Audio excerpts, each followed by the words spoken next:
नागपुरातून बातमी आहे। नागपूरमध्ये एनजीओ मध्ये हिंदी तरुणीवरती इस्लामी रूढी पाळण्याकरता दबाव टाकला जातोय।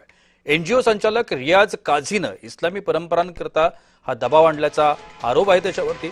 नमाज पढणे, रोजे पाळणे यासारख्या खुदा हाफिज म्हणण्याची कर्मचाऱ्यांवर त्याने सक्ती केली आहे। अशा पद्धतीच्या वेगवेगळ्या सक्ती तो या कर्मचाऱ्यांवरती करत होता, अशा पद्धतीची माहिती मिळते।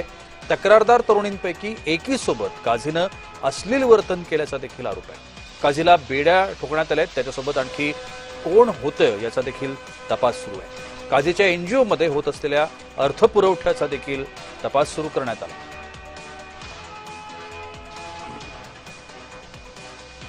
तक्रारदार मुलगी आहे, तिनं आपल्या बाबत 2 वर्षापूर्वी विनयभंग झाल्याची माहिती पोलिसांना दिली। त्याचप्रमाणे काही मुली जॉब सोडून गेलेल्या आहेत, त्यांनी देखील सांगितलं की हा जो आरोपी आहे तो आपल्याला मुस्लिम चालीरीतींविषयी माहिती देत होता, नमाज पठण किंवा ज्या काही चालीरीती आहेत, दुआ पडणं वगैरे त्याची माहिती देत होता। त्या अनुषंगाने माहिती दिली। त्याचप्रमाणे एक 8 दिवसापूर्वी आरोपीने एका जॉब सोडून गेलेल्या मुलीच्या आईला फोन करून इतर मुलींच्या कॅरेक्टरविषयी चुकीची माहिती, बदनामीकारक माहिती दिली आणि त्यानंतर या सगळ्या मुली पोलीस स्टेशनला आल्यानंतर आम्ही ती माहिती वरिष्ठांना दिली। वरिष्ठांच्या मार्गदर्शनाखाली यामध्ये गुन्हा दाखल करण्यात आलेला आहे।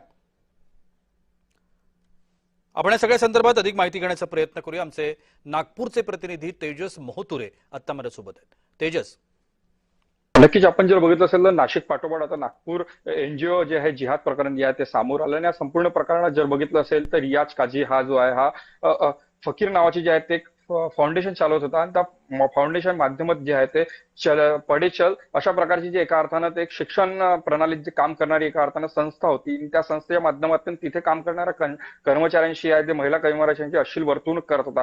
यासोबत जर बघितलं असेल तर या संपूर्ण प्रकरणात बघितलं असेल तर मुस्लिम चालीरीती असेल, नमाज असेल, म्हणजे एकूणच जर हिंदू तरुणी जी या ठिकाणी काम करत असताना त्यांना नमस्कार नको तर त्यांना एका अर्थानं मुस्लिम चालीरीती जे आहेत ते मागण्यासाठी जे आहेत ते प्रयत्न जे आहेत त्या संपूर्ण या संपूर्ण जर प्रकरणात जर बघितलं असेल तर त्यांनी जे आहे 2 वर्षापूर्वी एका महिलेवर सोबत विनयभंग केला होता आणि हे प्रकरण जे आहे ते पोलीस स्टेशनमध्ये जे तक्रार दाखल करणं अशा सोबत जर बघितलं 3 ते 4 जे आहेत ते संपूर्ण या प्रकरणात जे आहेत ते महिला आहेत आणि ह्या संपूर्ण प्रकरण आता उघडकीस आल्यानंतर जे आहेत ते 23 एप्रिल पर्यंत जे आहे ते रियाज काझीला पोलीस कोठडी दिलेली आहे। या संपूर्ण संदर्भात जर बघितलं असेल तर पोलिसांनी आपली तपास यंत्रणा जी आहे ते वेगानं वाढवलेली आहे। आर्थिक सहाय्यताला कोण करत होता, ज्या एनजीओला कोण मदत करतो याचे सुद्धा तपास जे आहे ते संपूर्ण करतात। मात्र आपण जर बघितलं असेल तर महसूल मंत्री चंद्रशेखर बावनकुळे सुद्धा यांनी सुद्धा या संपूर्ण प्रकरणात जे आहे ते गंभीर लक्ष दिले आणि संबंधित व्यक्ती कुठल्या कोणाच्या संपर्कात होता याच्या संपूर्ण कॉल डिटेल्स याची सुद्धा माहिती एकूणच घेतो। त्यामुळे एनजीओ जिहाद प्रकरण हा जे आहे नागपुरातला एक हादरवणारं प्रकरण जे आहे ते समोर येताना दिसत आहे। नक्कीच तेजस, आपण दिलेल्या माहितीसाठी आपण असेच राहा।